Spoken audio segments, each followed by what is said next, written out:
সুপ্রিয় দর্শক বন্ধুরা, সবাইকে স্বাগত নতুন একটা ভিডিওতে। আশা করছি আপনারা সকলে ভালো আছেন, আমি ভালো আছি। বন্ধুরা, আজকে আমরা যে বিষয় নিয়ে কথা বলবো সেটা হচ্ছে যে ক্রস গাড়ল এবং অরিজিনাল গাড়ল বছরে কয়বার করে এবং কয়টি করে বাচ্চা দেয়। আশা করছি বন্ধুরা আপনাদের যে কনফিউশন সেটা দূর হবে। চলুন কথা না বাড়িয়ে শুরু করি। সুপ্রিয় দর্শক বন্ধুরা, আজকে আমরা যে বিষয় নিয়ে কথা বলবো সেটা হচ্ছে যে আপনার ক্রস গাড়ল এবং অরিজিনাল গাড়ল বছরে কয়বার এবং কয়টি করে বাচ্চা দেয়। অনেকের এই বিষয় নিয়ে অনেক কনফিউশন রয়েছে, সেটা আজকে আমরা দূর করার চেষ্টা করব। যদি কোনো কিছু ভুল বলে থাকি বা ভুল তথ্য দিয়ে থাকি, আপনারা তাৎক্ষণিক আমাকে মেসেজ দিবেন, ভাই যে এটা সঠিক না, আমি সেটার জন্য ক্ষমা প্রার্থী। চলুন কথা না বাড়িয়ে মূল বিষয়ে আসি। বন্ধুরা, আমার জানা মতে যদি ভুল বলে না থাকে তাহলে ক্রস গাড়ল বছরে 2বার বাচ্চা দেয়। আর যখন বাচ্চা দেয় এরা 2টা করে বাচ্চা দেয়। আর এদের চেনার উপায় হলো এদের লেজটা একটু হাঁটু খানিকটা উপরে থাকে বা হাঁটু বরাবর থাকে। আর আপনারা হাই ক্রস গাড়ল চিনেন, তাদের লেজটা একটু হাঁটুর নিচে থাকে। আর এখন যদি আমরা অরিজিনাল গাড়লের কথা বলি, তাদের লেজটা হাঁটুর নিচে এবং মাটি থেকে কয়েক ইঞ্চি মাত্র উপরে থাকে। আর এরা বছরে মাত্র 1বার বাচ্চা দেয়।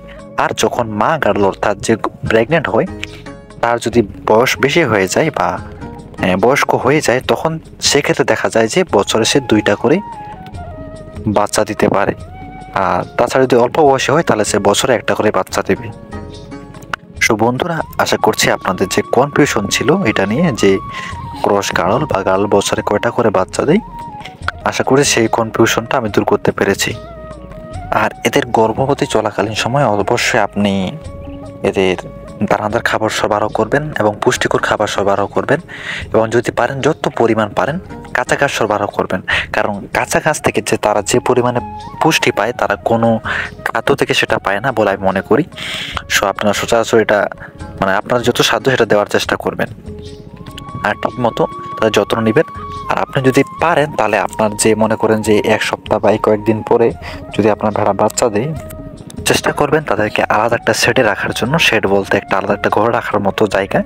তো সেখানে রাখিয়ে আপনি তাদেরকে সুন্দর মতো আপনার যেটুকু সাধ্য সে পরিমাণ মতো তাদেরকে সেবা যত্ন করতে পারেন, যেন সেবা যত্নের কোনো কমতি না হয়। এতে করে আপনার যে মা গাড়ল সেটা সুস্থ থাকবে এবং বাচ্চা সুস্থ থাকবে। আর চেষ্টা করবেন বাচ্চা হওয়ার পরই যেন তাকে শাল দুধ খাওয়ানো যায়। আশা করছি বন্ধুরা, এটা আমরা আগেও আলোচনা করেছি। আশা করছি আপনাদের যা কনফিউশন ছিল সেটা দূর করতে পেরেছি। আর ধন্যবাদ, দেখা হচ্ছে নতুন ভিডিওতে নতুন কিছু নিয়ে। ভালো থাকবেন, সুস্থ থাকবেন।